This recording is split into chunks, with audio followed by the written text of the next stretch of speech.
Saya ingin menarik perhatian Dewan pada statistik Suruhanjaya Pemetaan Air Negara SPAN setakat 2020 yang menunjukkan kira-kira 96.9% populasi rakyat Malaysia di Semenanjung dan juga di wilayah Persekutuan Labuan menikmati bekalan air bersih dan dirawat.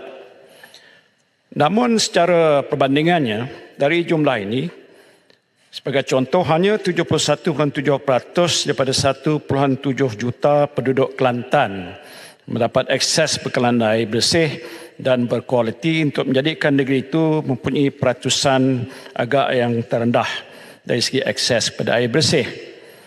Masalah bekalan air ini juga membelenggu penduduk di negeri-negeri yang lain.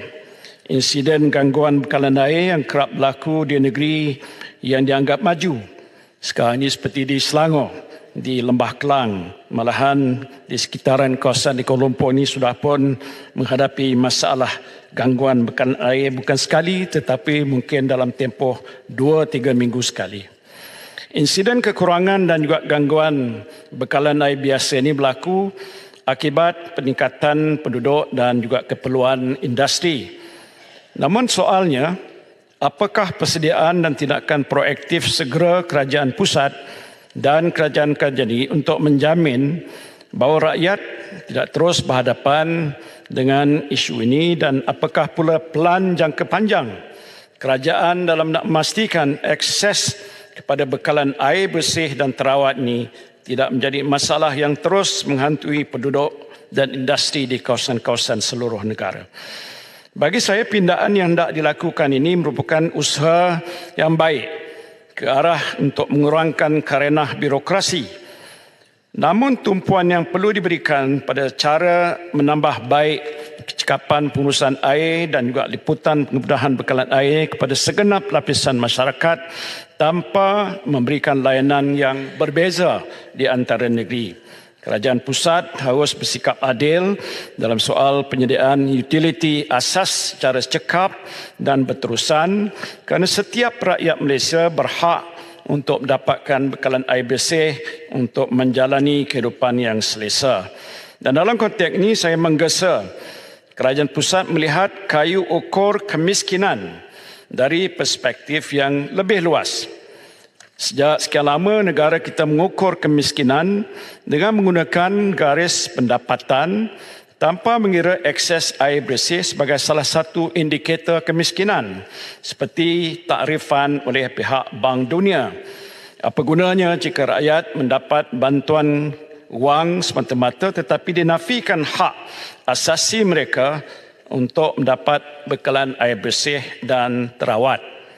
Jika kerajaan dapat meningkatkan dan mengoptimumkan kemampuan data raya yang berdasarkan pada kayu ukur kemiskinan air ini, maka usaha untuk menambah baik akses bekalan air akan dapat dilakukan dengan lebih cekap dan teratur.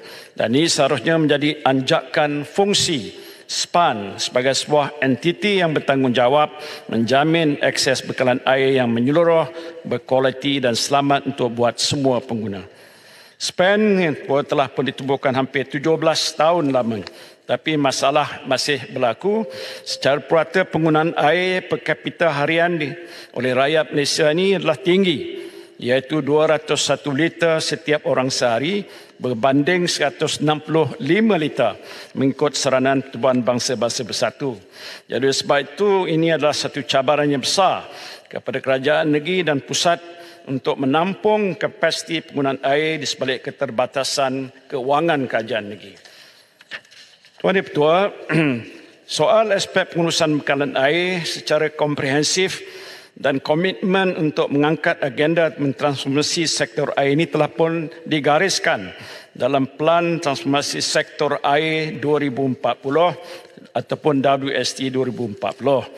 Dan untuk memastikan keberkesanan pengurusan sumber air, sistem pemantauan bersepadu antara kerajaan negeri dan juga pusat diperkasakan, dan sebagai usaha untuk memastikan kelestarian sumber air menerusi SPAN harus juga mempergiatkan proses pembesaran dan menaik taraf loji air di seluruh negara. Satu perkara yang akhir, Dan yang betul ialah tentang isu kadar air tidak terhasil ataupun NRW yang telah disebutkan oleh ramai ahli yang berhormat. Di sini saya dimaklumkan 37.2% NRW ataupun hampir 7 juta liter sehari dibazirkan dengan anggaran kerugian mencecah 2 bilion ringgit setahun. Oleh sebab itu penting bagi pihak SPAN bersama kerajaan negeri dan juga persekutuan menggariskan satu tindakan jangka sederhana dan panjang. Bagaimanakah isu NRW ini nak diuruskan supaya dalam tempoh yang tidak terlalu lama situasi bekalan air di negara kita ini dapat diperbaiki. Sekali lagi saya mengambil kesempatan ini ucapkan tahniah pada pihak SPAN yang saya kira telah mengambil banyak inisiatif untuk memperbaiki sistem kawal selia air. Tapi saya harap langkah-langkah seterusnya dengan pindaan yang ada dibuat di Parlimen pada hari ini, keadaannya akan bertambah baik di masa-masa yang akan datang.